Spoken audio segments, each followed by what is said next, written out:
Hello there, friends. It's Mia. Welcome to episode 2 of my little solo adventure in Singapore.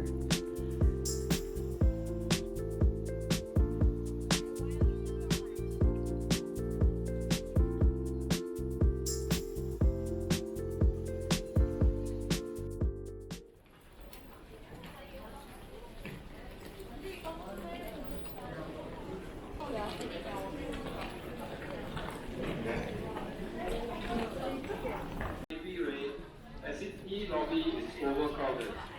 Please use as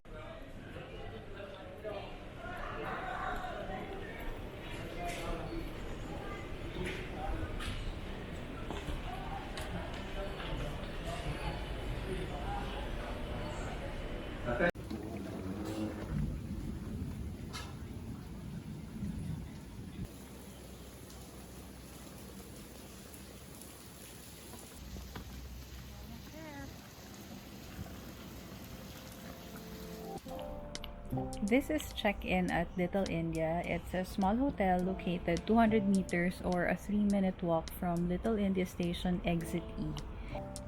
And the main reason why I decided to stay here is because I wanted to explore Little India and be within walking distance to Tekka Centre.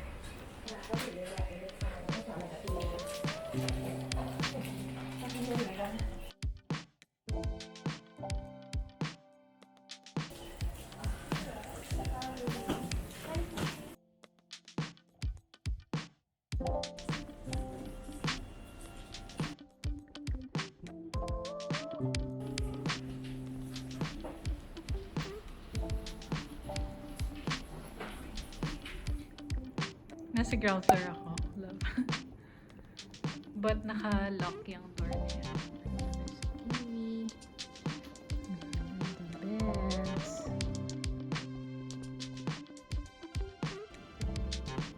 And then the fridge is down there. And the banyo. May bidet naman. Looks clean.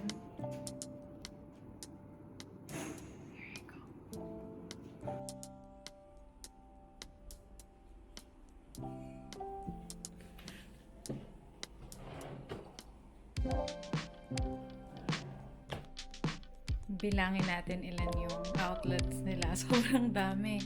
Dito by the desk, may dalawa. Okay? And then, beside the bed, on this side, may dalawa. Puro standard Singapore type ng plug. And then, dito sa tabi ng to, ng isang bed, may universal, oh. So, that's not it. Ito pa. May dalawa pa dito. Right? Yun lang. Share ko lang.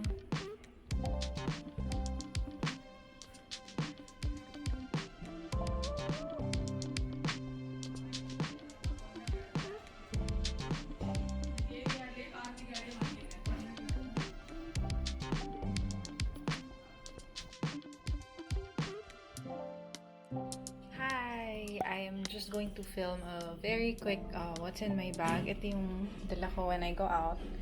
I just got this kanina kasi ayoko talaga sana na may buhat ako sa balikat kasi hirap ako doon. So, passport with extra money. It's all there. Extra money and cards. Meron siyang compartment dun sa loob. That So, that goes there sa likod. And then,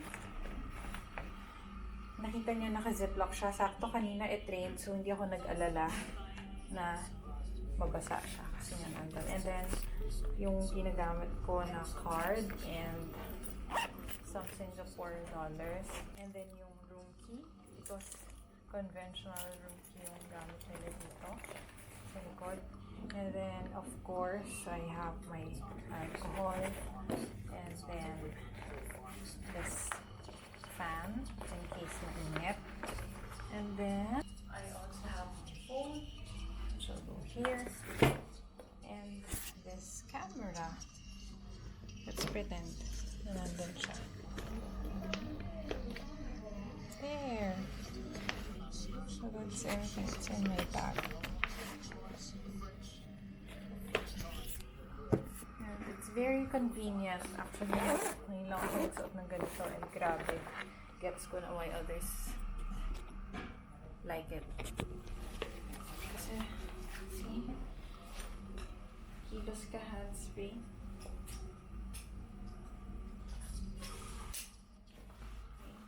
Not a fashionista. Basta, kung ano yung practical and sana ko very comfortable. Diba? If I just need something, my hands are free. Kanina, diba? Umuulan. Tingnan nyo ngayon. So sunny. So, yan. I'm about to go out. Let's go. When I woke up from my 1-hour nap, I felt so refreshed and ready to explore again. And then it started to drizzle, so I had to cancel my 5 o'clock pickup for overnight bicycle rental.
This is Tekka Centre. It's a wet and dry market, a shopping center, and a hawker center in one.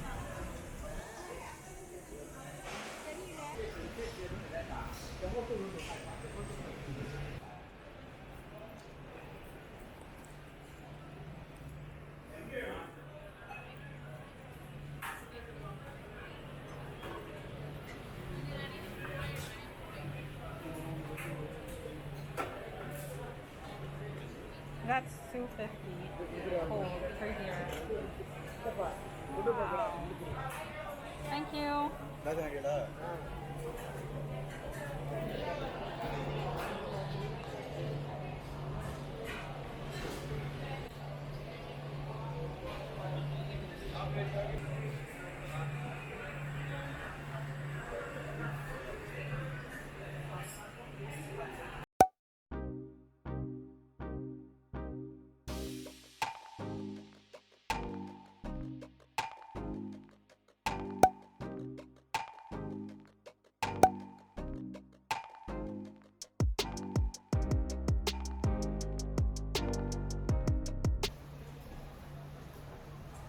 I had butter chicken with garlic naan, and it was so good. The garlic naan was very chewy and tasty, and the chicken in the butter chicken was tender and flavorful, and the sauce was so good that I actually had several spoonfuls of it.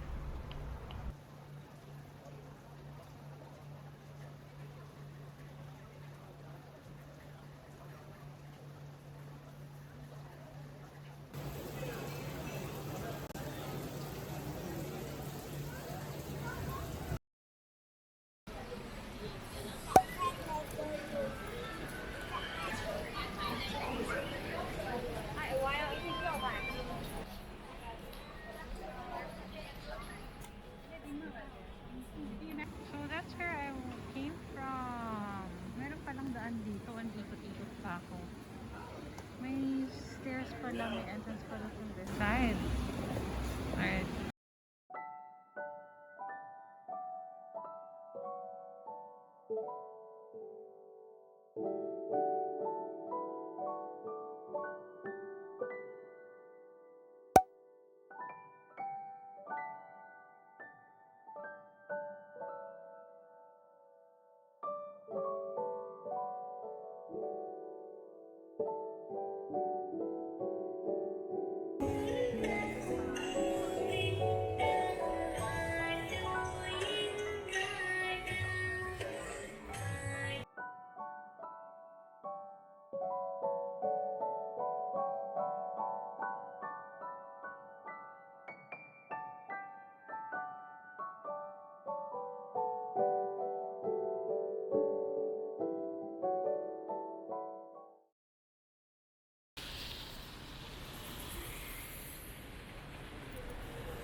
When I learned that they had Donki in Singapore, I made sure to visit at least one branch, and this one in City Square is apparently the biggest one they have.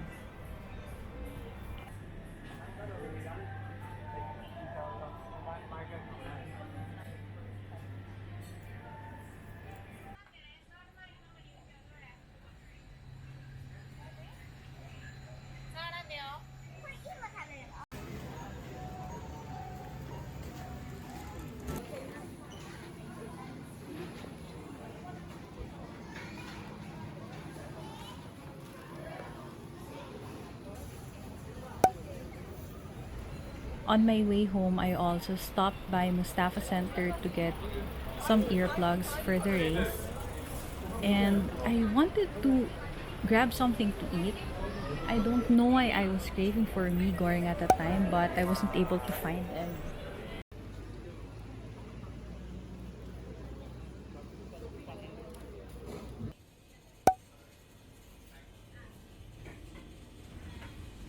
I checked out a nearby 7-Eleven just to see their food selection.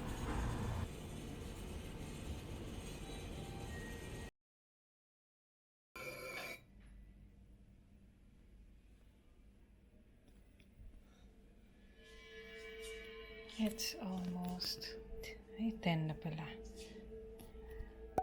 It's 10:20. Time to chill.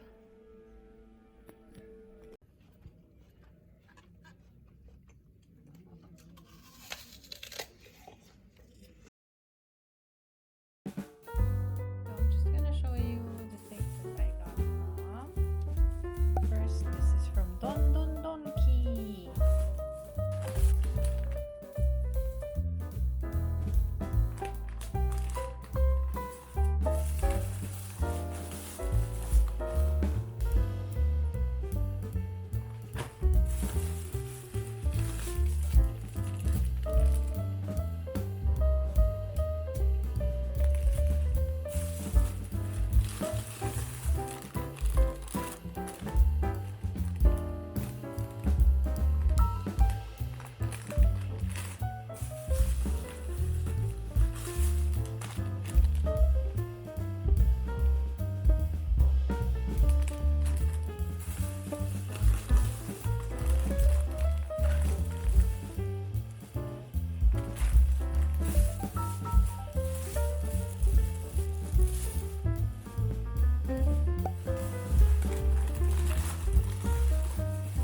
Stay tuned to find out what happens next, and in the meanwhile, please like and subscribe for more. Thanks for watching. Until we meet again, love and light, Mia.